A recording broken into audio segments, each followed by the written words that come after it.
All right, guys, Charlie Carter Outdoors. I know it has been a while since I've done a video.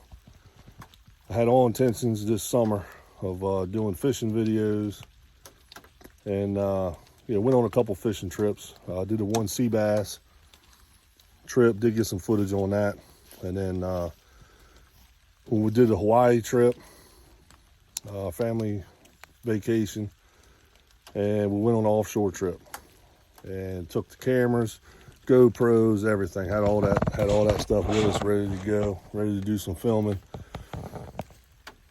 And the captain told us when we got on the boat that it hasn't been a very good couple weeks. Now you think Hawaii, out there in the Pacific, nice weather every single day, that the fishing will be good year round.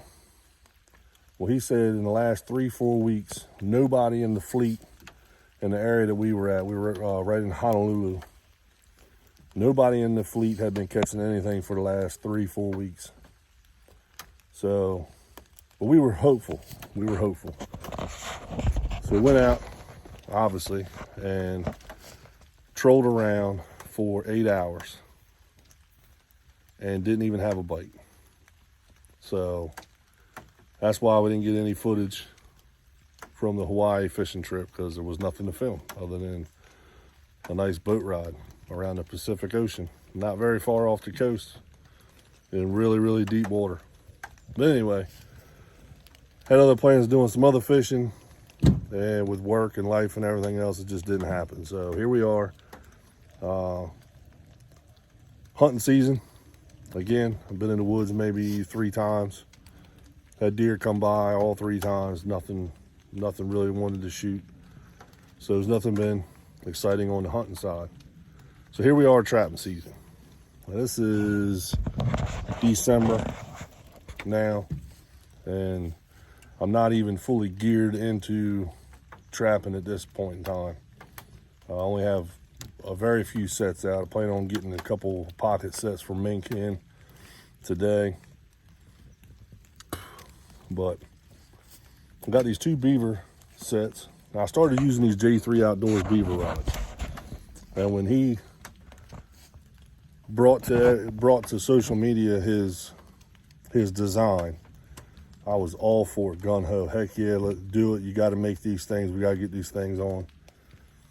And he had a good enough response where he did put them in production, got them made. He's got these ends that go down at the bottom, and then these tips that go at the top that have a hole in it where you run your T-bar stake. But then he uses slide lock. Now, he's had a slide lock around for quite a while. Everybody knows slide lock works good on rebar, your rebar rods and even wire. But they come out with these 1/2-inch, 8-foot long stakes or rods. So I finally got me a set, and let me tell you what, it is so much nicer than carrying around, brake rotors and cinder blocks. And I can get my mule pretty close to most places I trap, but there are some spots where, I might have to walk, quarter, half mile. When you're humping in, traps and all the stuff you need to make your set, and, cinder blocks and brake rotors and all that mess, it gets heavy. And I trap mostly by myself. So, it's not easy. And then when if you catch some beaver, then you got to carry out the beaver. Then you got to carry out the traps. And, don't like leaving anything laying around anybody's property. So you got to carry out the cinder blocks, the brake rotors, all that stuff. So, needless to say, I love beaver trapping.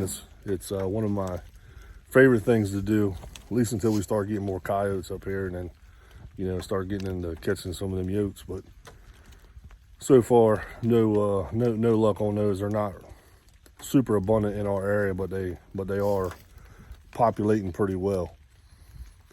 So these rods are the shit. Let me tell you what. They're light. You can throw a couple traps in a trap basket. Or what I did was, when I carried these 2 sets in here, I put the trap on the rods, slid them all the way to the end, flung it over my shoulder, and walked on in.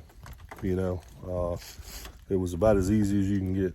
So props to them on their design. It's really good. So anyway, we get down here. Caught a raccoon and a beaver yesterday. Got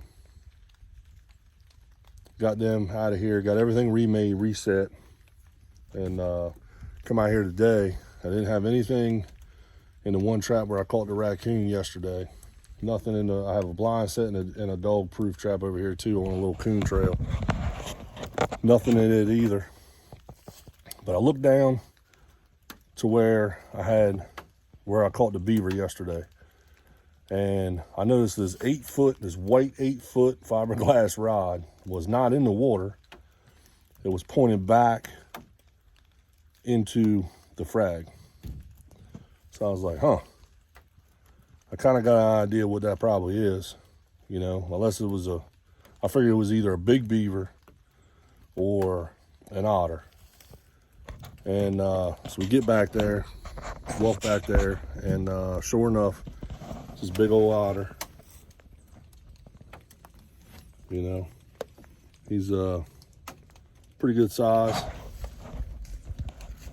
Had him, tree branches fall. Had him by 2 toes. Good solid catch. He wasn't pulling out. Our Bridger number 5 got him good. But yeah, so this rod was stabbed down in the mud in the bottom, at least 2.5 feet. 2.5 feet. And he worked that thing out and got that thing worked up and got that rod completely spun around through the frag, knocked all the frag down, and was pointed the opposite direction, and then was all tangled up in the frag when I got there. So I run 2-foot T-bar stakes for my stake ends, and the T-bar stake was up probably 2, maybe 3 inches. So it wasn't up a whole lot. And I think that was just from the leverage of him, because once he got on the other side of the dam, he went lower. So when he went lower, you know, the rod was wanting to pull up a little bit, but I still don't think there was any way he was gonna get that 2-foot rod out of there. But anyway, 2 days with these beaver sets, 1 beaver, 1 coon, 1 otter. So not doing too bad. Anyway, been working on some more footage. So just got to get it in and get it in post and get some stuff made up and get it all put together. Figured I'd do this one on my phone just to get something out there. Let you guys know I'm still here. And yeah, we're going to try and do quite a bit more as far as filming this year. Weather's a little crappy today, so I didn't take out the camera. I had the GoPro going. Hopefully that footage came out. I had a setting. Yeah, I don't know. I had a setting on there that I don't know if it's gonna turn out. So then realized that when I got back up here with the otter, switched it over to a different setting, did a little bit of video. You know, still trying to figure out this whole video thing. Is a little weird talking to a cell phone or a GoPro or even a camera, but we're getting the hang of it. Trying to do less ums.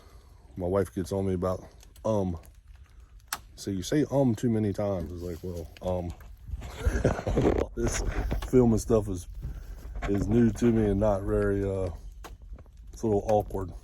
You know, I'm out here in the middle of the woods by myself talking to a cell phone.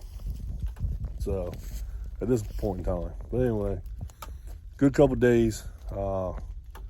Want to get some more traps out. Again, you know, most of you guys know I work during the week. And by the time I get home, it's 7 o'clock at night. And, you know, really, I just don't have time to be running a line at 7:30, 8 o'clock at night. And then, you know, do all the fur prep and all that mess. You know, get up at 4:15 in the morning. And just, I know there's a lot of you guys out there to do it. And God bless you for it. You know, I guess I'm not as hardcore as you guys are. But anyway, we're getting more content out there this year, hopefully, and hopefully it turns out okay.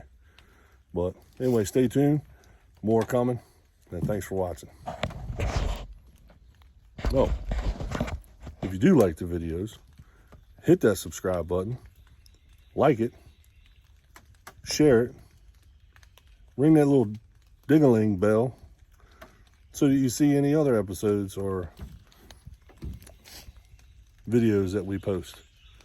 Yeah, isn't that what everybody else says?